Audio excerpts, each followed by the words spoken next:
Hello, everyone. Welcome to another episode of the Athletic Hockey Show. It's Hailey, Salvian, and Shayna Goldman here with you. That's right. We have kicked Sean Gentili to the curb. Finally, he's gone. Shayna maybe filling in accidentally, unbeknownst to her. Anyway, what's up, dude? Thanks for doing this. Hey, yeah, we've traded up in SGs, so we had to keep it, even with that. Yeah, it's perfect. Shayna was supposed to be a guest, and then Sean said, "You know what? I'm not available today anymore." So this is actually better. I agree. We've traded up in the SG category. A bit of news to start the show here, Shayna, from yesterday. This happened just after the Wednesday show. I'm going to give Sean, and Frank the benefit of the doubt. Tyler Seguin is likely going to be out for the remainder of the Dallas Stars season because of an ACL injury. There aren't full tests done or a full diagnosis of the injury, but the Stars head coach said he's going to miss some time and it's likely the entire year. 17 points in 26 games so far for Tyler Seguin, played in his 1000th NHL game back in October. It's difficult to see him have another injury like this after he was limited to 20 games last season because of hip surgery. Then he returned for the playoffs. He's having a good season. The Stars look good. Just another hit here for Tyler Seguin and maybe for the Dallas Stars. How do you think this is going to impact this group, Shayna? I mean, they're lucky they're literally one of the deepest forward groups in the league, and that's going to help them. But you look at them right now without Seguin, without Duchesne, it's like, okay, so they're a little more of a two-line team than I think we anticipated. And what works is like they have two drivers on each line, right? Like it's Rantanen and Wyatt Johnston. So you could just throw a guy there. And right now it's Sam Steele and it'll be okay. And the same with like Hintz and Robertson. You can throw Ben there and everything's still balanced out. But you don't want it that you don't have that depth up and down the lineup, especially when like you're in the Central Division, you're on a collision course for most likely the Avs in round 2. And obviously the Stars had the edge last year. But, that third line is going to be important. So like, while they'll probably be fine because everyone else is really mid, This could be a problem down the line. Mm-hmm. Yeah, the Central Division outside of the Stars and the Avs isn't looking the greatest. I mean, I say that after the Minnesota Wild, they're 8-0-2. They're pretty hot right now. The Utah Mammoth just had a big win last night. But if we're looking at legitimate Stanley Cup contenders, it's the two of them kind of alone at the top. What do you think Matt Duchene's potential return? He's nearing a return. He's day-to-day at this point. What do you think that's going to add to the Stars lineup?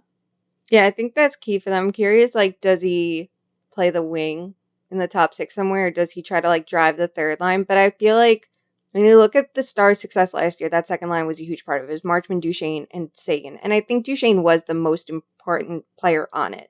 So to get him back is going to be a huge plus. It'll help the power play. It'll help at even strength. It just makes the Stars a little more versatile, too. If you have more players that can play center, that's always a good thing. And it feels like you aren't locked into the same couple of combinations. So good thing there, but, hasn't really played. So it's been a while. And when players are older, I feel like you always have to worry about like the rust building up a little bit more. So I think the other guys will give him breathing room because he's never going to be expected to be the guy in Dallas. And that's fine. He's not that at this point in his career, but, more depth it's never a bad thing.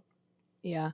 I think what made Seguin and Ben specifically interesting in the playoffs last year is I remember watching and being like, where they're at in the lineup and how they're playing, like, this is fine. Like, the numbers didn't scream off the page for Tyler Seguin. He had 4 goals, 8 points in 18 games in the playoffs last year. And it was like, that's fine. Wyatt Johnston's doing his thing. And you've got top of the lineup players doing their thing. You're still winning. I feel like Seguin and Ben specifically just kind of, that is exactly what you would want from like a middle 6 duo of, quote unquote old guys when we're talking about the 30-year-olds. And that is what is maybe disappointing is you're going to lose a bit of that in Tyler Seguin in the regular season and down the stretch of the postseason. Because I thought he was like pretty valuable to the Stars last year, even though he's not, the guy that stirs the drink anymore. But he's kind of aged into like decent old dude status.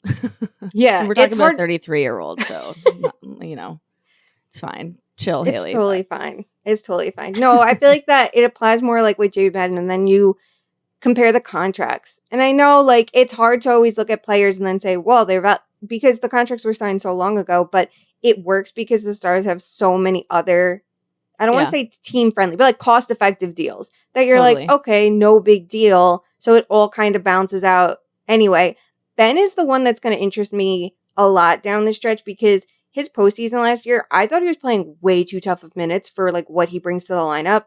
And he wasn't delivering enough on the third line. But I feel like this season, the fact that he's playing top six again and he's just the complementary part of that line, like he's not the guy at all. He's literally the number 3. I wonder if that gets his offense going a little bit more now because he's been scoring more and he looks good and effective in his role. Like, will that set him up for more success in the long run? Could that kind of make up for things? Because I don't think he produced enough. I think Seguin's the one that it's like, if you're picking between their veterans, their seasoned vets, I was like, it's Seguin every day. Right. Yeah. The grizzled old veterans. They went from like Joe Pavelski, who was like old dude without cup, classically non-derogatory, to like, here's these 33 and 36-year-olds that we're now talking about. Maybe it just speaks to how young they are or just how long Jamie Benn and Tyler Seguin have been around. I just feel like we've been talking about those guys for such a long time. And then you're like, oh, we're like the same age. And the Ben contract felt like it was literally forever. Like it ended last season finally. And you're like, okay. Yeah. So we'll await a little bit more news on Tyler Seguin, but it does look like he's going to be out for the year. And in terms of Matt Duchene, Glenn Gulutzan said yesterday, it's still day to day for him. Quote, but if he can stack a few good days upon each other, then I think it's going to be sooner than later. So a little bit of news there, maybe to come. On the Dallas Stars. Something that just popped up here, Shayna, as we were getting ready to come on the show, the Tampa Bay Lightning have signed defender Ryan McDonough to a 3-year, $12.3 million extension. That's an AAV of $4.1 million for another 36-year-old veteran. You're a fan of McDonough, right? Like, what do you make of this deal? You like it? Yeah, like, listen, the contract's not going to age perfectly. Literally nothing is. But it doesn't matter for Tampa when you think about their window. It's the same thing with the Yanni Gourde contract. They're going longer term to help bring down the AAV, which is what you need to do in a cap world.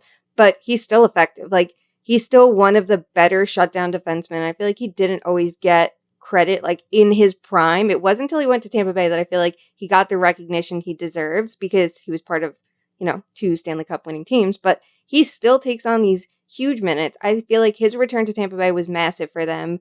It like revitalized Chernak, who I think struggled a lot without him. It made Victor Hedman's life a lot easier. It got the top 4 going. And that's what you need. Like, he's not your typical what you think of shutdown defenseman, but it's what it is in today's game, right? Like the Slavins and McDonoughs of the world do it differently without being super, super, super physical. So it's fine. I feel like it just is an important part of their team. They know what their team looks like without him. And it wasn't good when he was in Nashville. Right. The Tampa Bay Lightning are number 1 in the Atlantic, the East, and really the whole league. You had a story come out looking at the vibe check and like what we learned in November, and it's really tight around the league, particularly in the Eastern Conference. The Tampa Bay Lightning are first in the Atlantic Division. They're third in the Eastern Conference, but like the Philadelphia Flyers are 1 point below them. The Devils are 1 point below them. The Pittsburgh Penguins are still in and around it. There's teams that we maybe expected to be like rebuilding or struggling. Not so much talking about the Devils, but people had completely written off the Penguins. Flyers are still in their retool. So it's been an interesting year in the NHL just past the quarter mark.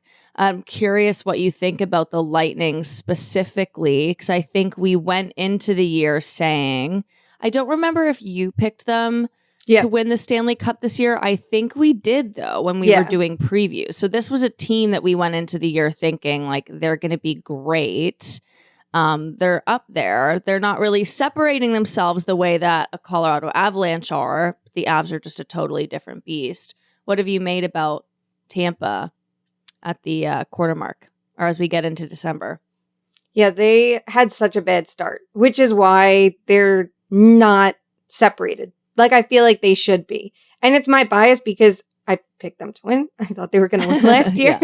But I think that they're figuring out ways to win with so many injuries, and that's definitely encouraging. Like, JJ Moser stepped up for Hedman in a huge way on the back end. I think Vasilevsky looks better. Brandon Hagel's been outstanding, and that helped because Braden Point had a slower start to the year and also missed time. So it's a bunch of things clicking, and it's just, I feel like John Cooper doesn't get enough credit for how he's managed this group with players having to step up in big roles and so many players coming in from Syracuse when, like, this isn't a team that has some star-studded pipeline. This is a team that traded 1 million picks and prospects to be where they are now, and they still make it work. Like, it's a credit to the scouting and development, but it's also a credit to Cooper and the systems for being able to, like, keep everything going. I just think it's the power play is the one thing I'm still looking at going, that should be better.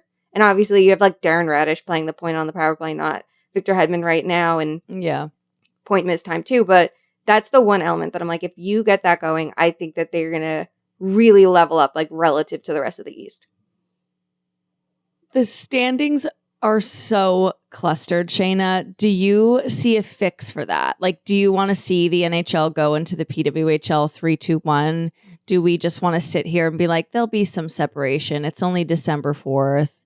But, like, it's more clustered than really it ever has been. And I suggest everyone should go and read Shayna's story that came out the other day, just looking at this data that you have here, the visual, to see just how tight it is in the middle. And then there's the one dot, like, way up high. I assume that's the Avs, which is so funny to see it visually like that. But what do you make of this? And is the fix just 3-2-1 point system, Gary? Come on. It works in the P-Dub. We love it in the P-Dub. Just do it. Yeah, like, last year the standings were clustered at, I think it was November 30th in that viz there. Yeah. And they eventually, there wasn't quite the, like, outlier like Colorado, I guess. Yeah, but it wasn't as tight still. Like, you still have the outlier this year and everyone else is that closely knit. It's like 11 points separating third place from 29th in the league. Right. Like, that's not a lot at all. Every day I look and the Penguins are either first in the league or last, you know? It's just so odd, everything about it. So are you still going to have tightly contested standings in a 3-2-1? Sure, because there's a lot of 3-point games. We're seeing overtimes up on the rise, like, way more than seasons past right now. And, like, there's little things you can do about it, but I think the big winner here is the 3-2-1 point system. Like, yes, we love it in the PWHL, but also, you know, a regulation win that's in 60 minutes of 5-on-5 typically hockey, like, that right there should be worth more than 3-on-3, which I love 3-on-3. I loved 4-on-4 too, but it's not true hockey, right? And same with the shootout. It shouldn't count for the same, but it's also worth more than losing games in overtime. Like, there's just a way to, like, adequately reward play and not just see, I don't know, I just think the loser points, like, weighing everything down so much. And the standings don't change dramatically. They change a bit, right? Like, Winnipeg benefits from it over a team like, I don't know, Seattle. Yeah. But it's not that dramatic that you're like, oh, this will change everything. It'll just, I think, have a better depiction of who's actually good. Right. There's been a lot of 3-point games at this point in the season already this year. So I feel like we're seeing a lot of that this year specifically. Like, I was looking through your story too, like, the Ducks look like a real threat. Rebuilding teams like the Sharks and the Blackhawks are in the mix. Kraken in the West. And to your point, Shayna, maybe those teams aren't quite as high, or maybe they're higher, maybe they're lower if there is a 3-2-1 point system. I just think it makes so much sense to, like, it just makes too much sense. Like, why isn't it like that? That's just always my general thought. When the PWHL did, I was like, yeah, right. Yeah. Regulation win is more valuable. You get 3 points. If you lose an OT or shootout, here's 2. Or if you win an OT or shootout, here's 2. It just makes too much sense for me to understand why the NHL hasn't wanted to go to that. And maybe it's just that they don't like change. I get it. Me neither. Well, yeah, that's the NHL way of they don't like change. But, like, the change would be good and it would make games more interesting, right? Like, if you're playing a division rival, which is something the NHL loves to promote. Like, hey, Mhm. everybody, look, the Canes and Capitals are playing each other and they're former playoff rivals and they could meet in round 2 and all of that crap you could promote. Okay, so say the game is tied with 57 minutes to go and they're tight in the standings, that extra point is going to be more meaningful. So maybe we see teams try a little harder in the last few minutes of games because you have to approach it differently knowing you could get 3 points versus it's all the same if you go to overtime. And like, do you remember a couple years ago in the Wild were in overtime against the Nashville Predators and they pulled their goaltender in overtime? And it was like, if they lost that game, they were getting no points because they willingly pulled the goalie and it was like a rule none of us knew. It was something so ballsy. And it's like, they did it for, that game was massive for them. Because they really wanted to win. Yeah, they needed the points to like be in the playoff picture. Like that is so important. So it's like, why not? Why not see what teams would do to get weird? Like maybe we'll see goalie pulls earlier. Maybe we'll see teams go more 4 forwards, 1D at even strength to try to tie up, to try to type a game or pull ahead because the points mean more.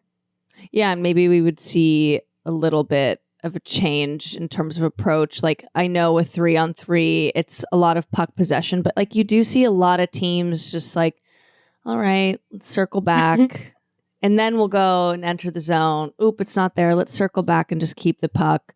Like that's still going to stay because obviously puck possession's important and 3-on-3 can be like these wild swings of momentum. I get it, but maybe we would see a little bit of a different approach in terms of the attack or the defense or the general vibe. And I think to your original point too, it's one thing to have the point system the way the NHL has it now with like a 5-on-5, like regular overtime. Like the PWHL doesn't do 3-on-3 OT, but 3-on-3 is completely different and you're still giving the same amount of points. I don't know. I'm with you, Shayna. Weird. Every time, it's one of those things where every time it's brought up, I feel very passionate about it. And then, you know, my brain cell just floats away and I'm like, whatever, they're never going to do it. No, probably. I never thought we'd get 3-on-3, and now we're here that I'm like, okay. That's true.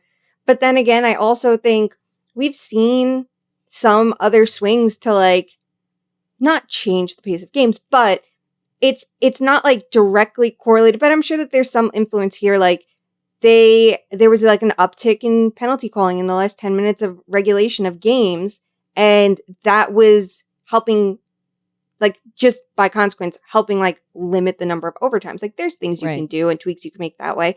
But is that really the move, or could you just fix a problem that has existed for some time? I don't know. Right.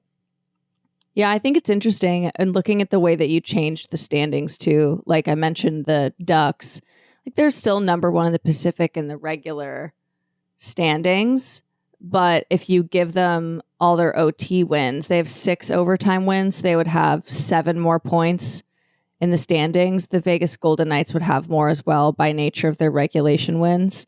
But that's something that, I don't know, just seeing the ways in which the standings and the points and the separation between some teams changes is super interesting. I recommend everyone take a look. The Ottawa Senators kind of dropped off a bit here too. And the Oilers. Yeah. Because they haven't won much in regulations. 5 OT losses. And they have only 6 regulation wins, which, yikes. That's the same as the Canucks.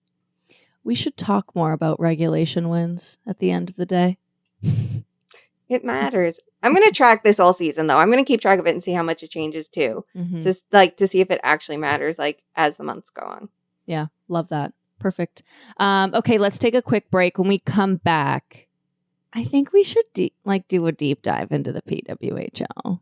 We kicked Sean off. This is a women's hockey podcast now. That's coming up next on the Athletic Hockey Show. All right, we are back. The PWHL is a few weeks into its 3rd season now. They stood up 2 expansion teams in Seattle and Vancouver. Shayna, seems like 2 to 4 teams could be coming next season. Some big news to watch for the PWHL, but first, like a little check-in on the expansion teams. Both of them were in action on Wednesday. Seattle Torrent. So this is a new thing, is having to fight the snooze for women's hockey now. The end of the Seattle Torrent game against the New York Sirens last night was wild. Were a lot of people sleeping? Maybe. It was late. I was fighting it too. But 2 late goals by Alex Carpenter and Hillary Knight, 2 primary assists from Hannah Bilka. They were on the power play the entire time. Or excuse me, one of the primary assists was Hillary Knight. The second was Hannah Bilka. But that kind of U.S. Olympic power play trio coming together on the power play in the final 2 minutes of this game. Kristina Kaltankova for the Sirens was ejected, given a game misconduct for a major hit from behind.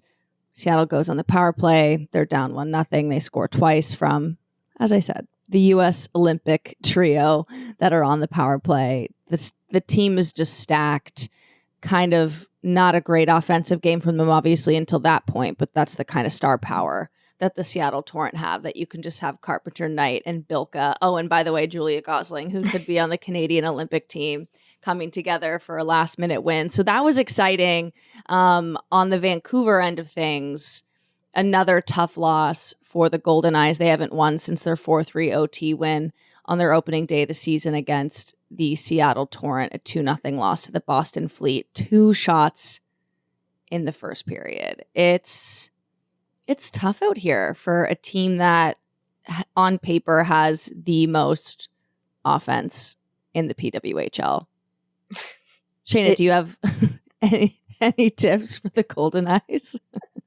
I'm flying to Vancouver. I'm sitting in the stands and I'm going to scream, shoot, just the entire time. I'm going to be the most obnoxious fan in the world. Because, like, their game against New York, I didn't expect New York to be good this year. Like, I had no illusions. They lost key players, including Carpenter and Schroeder. And I was like, this is probably going to be bad. And I was shocked that not only how bad Vancouver looked relative to them, and even Seattle up to that power play, like, the Sirens were way better at 5-on-5 the entire game.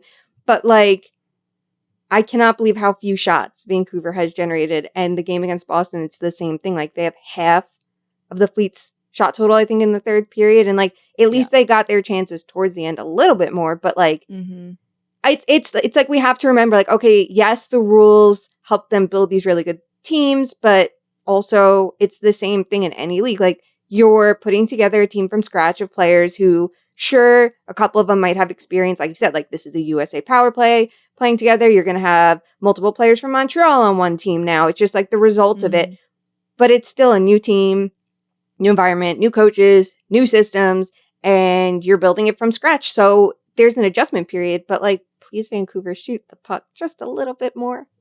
Yeah, I think we're seeing a lot of these growing pains for both of these teams. Brand new rosters. It's an expedited training camp. You don't really get a preseason with the full team. Like, I actually think that all the teams are almost being, like, too cheeky with their preseason lines. It's like no one wanted to show their hand. So, like, all their lines and deep pairs were jumbled. Even though I think some organizations had what their, like, opening day top line would look like. They just weren't rolling them out because they didn't want people to know what they were doing. It was just like, why don't you just, like, work on things to be ready for the season? You have 2 to 3 games to be able to do it. I understand you want to give people opportunity higher up in the lineup to try to crack this roster, but it's such a quick run up to the season that I think you're seeing with brand new teams that it's going to take them some time in real time in games that matter to figure it all out. Vancouver, the only team without a regulation win this season now, as we were talking about the 3-2-1 point system. I think we've seen the teams that were ripped apart actually faring pretty well this season. I think there were a lot of concerns about the Boston Fleet. They lose Hillary Knight, and I still have questions of, like, who's going to score goals for the Fleet, but they also have Aaron Frankel, so scoring 2 goals has been enough for them over the course of the season. They're 3-0. That hasn't been an issue. They're the only team that hasn't lost a game yet this season. So the Boston Fleet look fine. People were worried about the Minnesota Frost losing Sophie Jakes and Claire Thompson. They've been fine. They've scored 9 goals this season, second most in the league. So it's going to be interesting to see now how this works once we go through this again, Shayna. So to the news here. It's not breaking news because Amy Shear did allude to this during Ottawa City Council meetings back in October when she was talking about Lansdowne 2.0. I feel like we could do like a whole deep dive pod on that. So I don't think we can dive into that right now. But she did mention this publicly several weeks ago, that the league is expanding and growing and that they could grow by 2 to 4 more teams by next season. She doubled down on this and made it even like firmer in an interview with CNBC like a week or so ago now, that she would bet, if she was a betting woman, she would say that they are going to be adding 4 expansion teams next season. I have talked about this on like a couple podcasts or on our CBC show. So I'm curious your thought, Shayna, because like my overriding thought has been, do I necessarily agree that the PWHL should be getting to 12 teams so quickly? No, I personally don't see the rush, but I'm not a business person. Like, I don't know what stuff they have. I don't know what's going on under the hood. I don't see a rush, but if we believe Amy Shear and we take the executive vice president of business operations at her word, that the goal is to get to 12 teams, that's their magic number, I would rather just see the PWHL rip the Band-Aid off, do it all at once. There is a lot of talent coming in the draft this year, out of college this year. It's going to be an incredibly deep, like, first round on its own, with several players who could have gone first overall on different seasons. Abby Murphy, Caroline Harley, Layla Edwards, Kirsten Sims, even Lacey Eden's great. Like, there's so much talent coming. I think there'll be a wave of talent coming from Europe once the Olympics are over. A lot of European players or international players haven't wanted to make the jump or change their training plans in the lead up to Milan 2026. That might change. So there's going to be an influx of talent. I think it'll be fine. But more than anything, I just don't want to see 2 back-to-back years of adding 2 teams and having 2 more expansion drafts. Just, it's going to be a crapshoot if they add 4, but like, just do it and get it over with. That's my thought. Where are you at, Shayna? Okay, I'm a little opposite because, like, I agree with you. I'm not worried about the talent. Yeah, like the talent, there's a ton of talent coming in. I think there's enough talent for 4 more teams. You had players leaving the PWHL to go back to Europe this year too, like, which is very normal. And I think a good thing for the league too. It shows like there's more hockey out there. There's more options for players. That's never a bad thing. I just worry about the business side of it. And like, yes, if they're saying they could do 4, it's like, I trust you, but I'm also like, but should you jump to that? Or does the slower rollout of 2 teams and then another 2 teams kind of help you expand the excitement a little bit more and keep easing everybody into it, and also just help keep things on like sturdier ground? Because sometimes things that get too big too soon, like the faster you rise, the faster you fall. I don't know. It's some sort of saying. I'm really bad at those, so I'm just gonna, You know but what? I'm like, I don't know. I can't help you. I'm not. Yeah. It's close enough. A smarter person would be like, oh yeah, this saying. I'm like, I don't know. I don't know.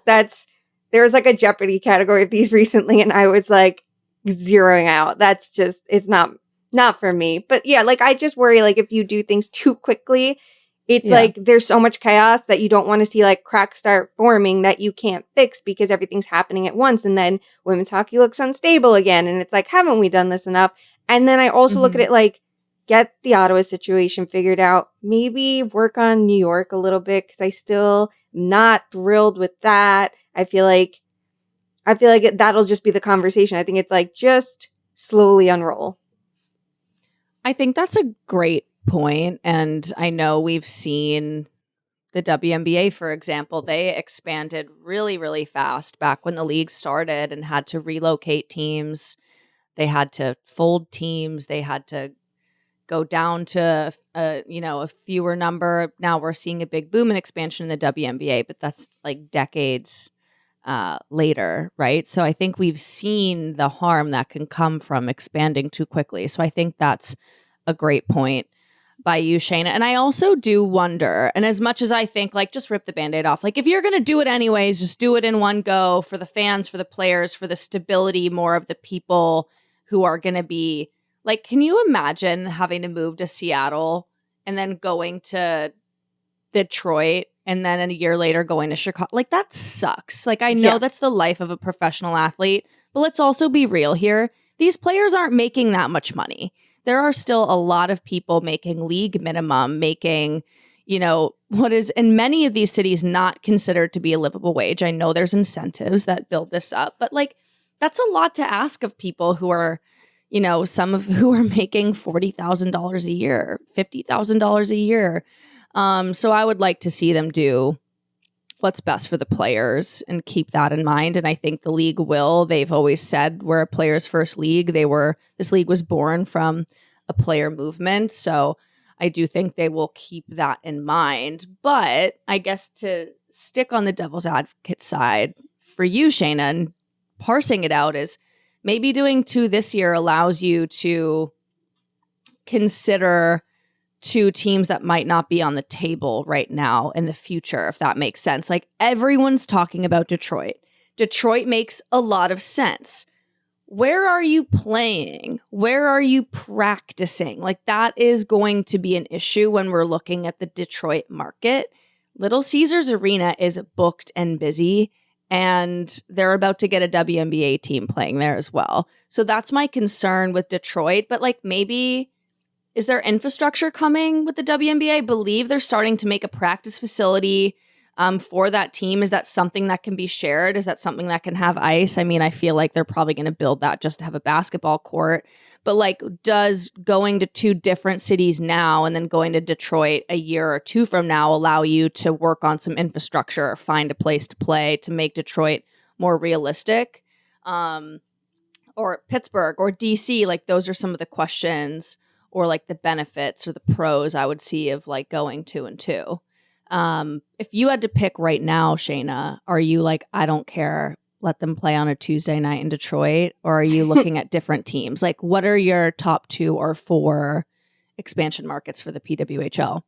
I do like Detroit a lot. And I think if they decide Detroit now, I think that'll help, like say they are building that practice facility for the W. Like it's like, okay, now before it's built and you have to strip things down, like change the plans. I wonder if that would be like a better solution.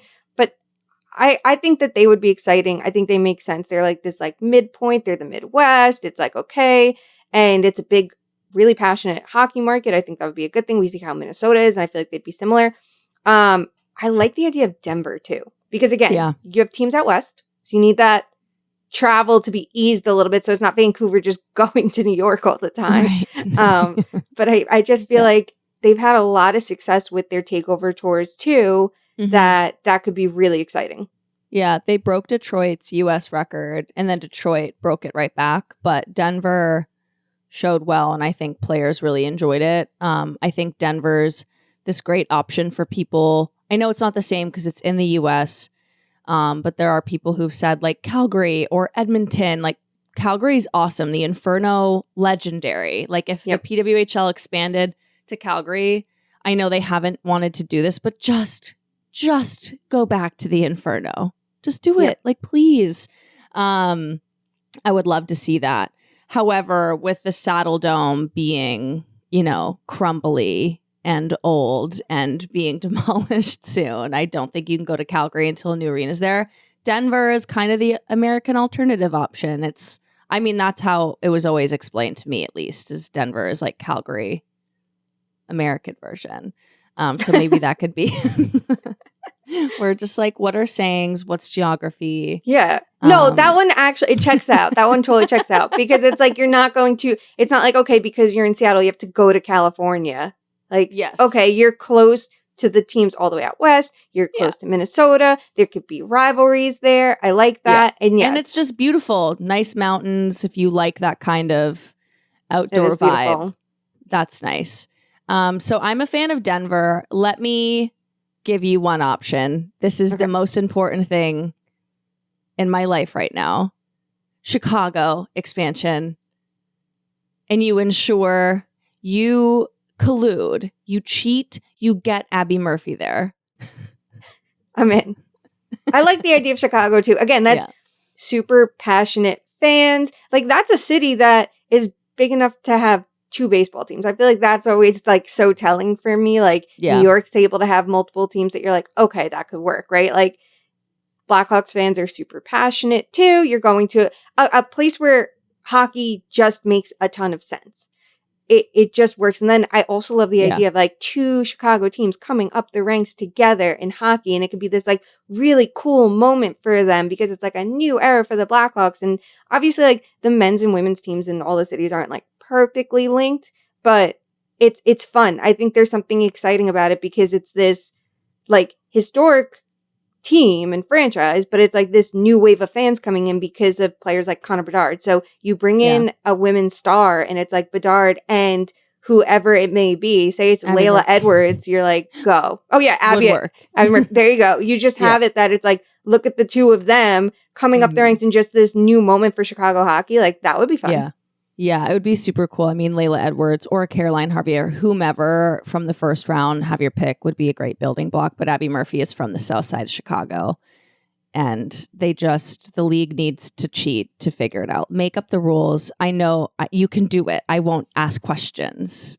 Yeah, we'll just be like, perfect. It makes sense. Like, wow, what are the odds? That's so crazy that you have the 4th overall pick for Chicago. I believe you. I believe that the dice rolled that way. It's going to be interesting to see the PWHL is going to Chicago this month. They will be playing at Allstate Arena, which is where we would assume a PWHL team would probably need to be based again, kind of like Little Caesars United Center is booked and busy. There is not just one tenant in there. And we know it's important for the PWHL to have not just good infrastructure, but like available ice times for practice and for games. And a PWHL team would be like the 4th priority in Chicago behind the Blackhawks and hoops and events. So Allstate Arena, we'll see how that goes. It's not in the downtown core. It's more suburbs. It's in Rosemont, Illinois. So once the takeover tour's there, I think we'll get a pretty good look at if something like that could work, or is this going to be a Boston Lowell situation that people are going to be mad about? So a couple of interesting touch points to come. But I think if I were to pick my 4, I'm going to go Chicago. I'm going to go Detroit. Probably Denver. And then a Canadian city. Like, maybe it's controversial of me to go 3 and 1. And then a Canadian city would either be like a Halifax or an Edmonton. I like that. Yeah, that makes sense. And I actually kind of like the idea of Halifax more than Edmonton. Respectfully.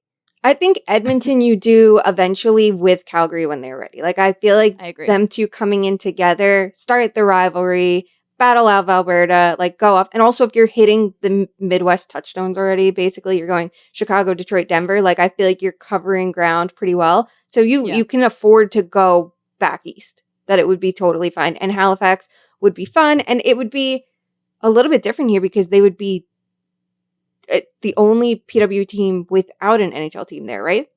Yeah. And I think it would just be like the Halifax Mooseheads there. Yeah. So junior hockey, and they draw particularly well. So I feel like they could be like the preeminent pro team, at least when we're talking about hockey in the area. Yeah. And that could help you in different markets too. You could learn how that works to see, like, could Quebec eventually be an option? Should maybe you ever consider going to Wisconsin and seeing like how you would handle things with college hockey being so prominent there? Like, it's a different vibe, but why not? Like, you don't only have to go to the 32 cities that the NHL's in already. Yeah. My personal thought has always been, like, when people bring up Madison, I'm like, let the Badgers cook there, leave them alone. I'm torn on that one because part of me is like, that would be so cool. I feel like the players would love it, but I could be totally wrong. Like, that's just me being like, I think it would just be a bunch of Badgers going there. Wouldn't be the worst thing. But like, no, they'd be incredibly good. Yeah. If we had to pick a different, super cute. I've never been, but if we had to pick a different U.S. city that doesn't have an NHL team, if it's like, okay, that's not the one to start with, then like maybe Portland's the move. Ooh, that'd be different. I feel like NWSL's successful there, and you're right by Seattle and Vancouver, which for all things footy has like a great little rivalry. Like, I kind of like that. Mm-hmm. Yeah.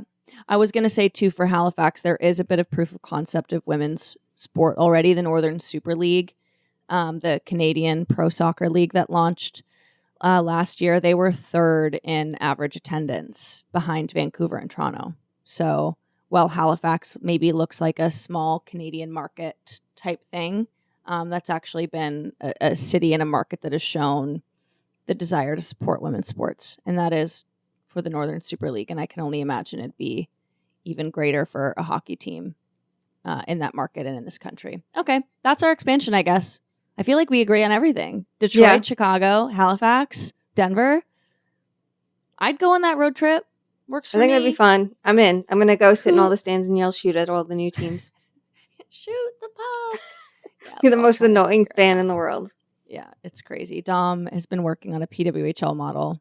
And I actually think we should blame Dom. I think he jinxed Vancouver because he was like, wow, this looks like the best team on the planet. And they haven't won since. So, yep. And the cards look so nice with the Goldeneyes logo. Like, he sent me that. I'm like, damn, I think the Vancouver card's my favorite. Well, they're broken. Dom's fault. It's Dom's fault. We kicked Sean off the show and we're blaming Dom for all our troubles. This is the best energy. Great. Okay, let's take one more break. Then we're out of here. We'll be right back on the Athletic Hockey Show. All right, welcome back to the Athletic Hockey Show. Very quickly here before Shayna and I get out of here, two of Canada's, well, I'm sorry, Shayna. You're American. It's fine. This is the Canada corner, unfortunately, for you. Two of Canada's greatest hockey players are being inducted into the IIHF Hall of Fame. This came out Wednesday night. That is Cassie Campbell Pascall and Patrice Bergeron. They're among 7 inductees into the Hall of Fame's class of 2026. Cassie Campbell obviously won 2 Olympic gold medals as captain of Team Canada, 7 gold at Women's World Championships, 10 different tournament appearances from 94 to 2006. It's kind of crazy that she hasn't been inducted into anything like this. She has been retired she has been on Hockey Night in Canada or just on broadcast, I should say, on Sportsnet or ESPN for decades now. So this was long, long overdue for Cassie Campbell Pascall. Patrice Bergeron, of course, won Olympic gold with Team Canada 2010, 2014, World Junior Championship, Boston Bruins captain. So 2 Canada greats getting in. Thoughts on Canadian excellence? 2 Canadian icons that I'm so glad are retired and never playing again. No, I feel like you think of both of them though, and it's like, oh, that is like a great era. Like Cassie Campbell has been so involved in all levels of hockey for so long. It really is mind-boggling that it took this long. And Patrice Bergeron, like, he's the gold standard for two-way play at all levels, internationally, leadership, all of the good things and more. Like, name the Selkie after him because he won it a million times. And like sometimes it was like everyone's lazy because we don't want to measure defense, but it's also like, no, he's that good. So yeah, but very good choices.